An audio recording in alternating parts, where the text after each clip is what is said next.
Hey everybody, Ben here from DMC Films and Cinderblock Studios, and I'm back with another acrylic painting quick tip. One thing that artists tend to get asked from time to time is what brand of brushes you prefer. I don't have a particular brand that I go to all the time or anything like that. I go to the art store, I pick up one, and I feel it. This is one of the things that I cannot usually buy my brushes online. I have to go to the art store, I have to try them, and I have to pick it up and actually feel the brushes. There's a few different reasons for this. First is there's a general build quality with brushes you can't always get online, and it's one of the first things. This is one of my larger scale brushes. This is a Liquitex Freestyle brush, and if I could recommend a brand, it would be these. They also have green ones that are more, traditional, smaller scale painting, but I like their big ones. And this shows a really great example of what I look for in a brush. So I'll go to the art store, I'll pick a brush up, and one of the first things I'll do is I'll feel the bristles. I tend to prefer things that are softer. I don't like the stiffer ones quite as much, but I'm also looking for something that has a good bit of snap as well. So I'll go to the store, I'll kind of feel up and do this, and then I'll do this a few times to see how good the snap is. So for example, okay, let's take an average house painter brush. Something that's $2, you pick it up at the hardware store. If you do this and bend the bristles back for a good 10 seconds like this, they're probably going to stay facing whatever way you're bending them. Something like this that I've been holding down for a few seconds snaps right back into place. There's really no give to any of the fact. It's just going to go boing and snap back into place. Same thing goes with a lot of my smaller brushes as well. This is a filbert brush that I think I may have only used once since I got it, probably like 6 months ago. And this is the same thing. I'll go up, I take the brush out of the little holder, because I got a whole bunch of them there. Take that, feel it.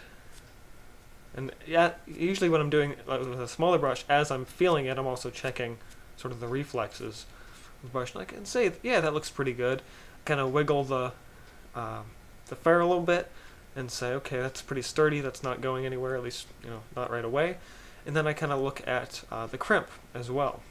Now, again, on a larger brush, the crimp's a little easier to see. You're going to see, a lot of times you're going to see nails in here to kind of keep it steady. And then one thing that'll easily tell you a good brush from a bad brush is how many times it's been crimped. Now, on this particular brush, you're going to see these 3 lines, one down here and then 2 up closer to the bristles. The first crimp down here is where the glue is. The bristles go in with the glue. And then up here, you're just kind of keeping them nice and tight right in there, and that's kind of what gives it that nice snap. It also has to do with the material of the bristles themselves. These are synthetic filaments, so they're going to have a little bit of extra snap anyway. Natural hair brushes aren't going to have quite as much snap, but again, and then it's that double crimp. A lot of times you're just going to see a single one, and on a big brush like this, it needs to be in there. You want it to last a lot longer and a lot more of the time. This brush I've been calling Old Reliable. It's a really, really old flat brush. It just kind of comes down. It's got the handle up here, and it's sort of crimped once down there, and then it's just kind of in there. I haven't really lost any bristles out of this thing, but it's just it got beat up over time. And of course, your brushes are going to wear out. But again, what I look for in a brush is I feel and see if I like the feel of the bristles. I tend to, every now and then I'll push down on my hand with it, like this, just to see and make sure the bristles aren't spreading out too much whenever I would go to a canvas or whatever surface. If I do this and the bristles go like that, then it's not a good brush. And of course, there's the snap factor, if it does actually snap back into place.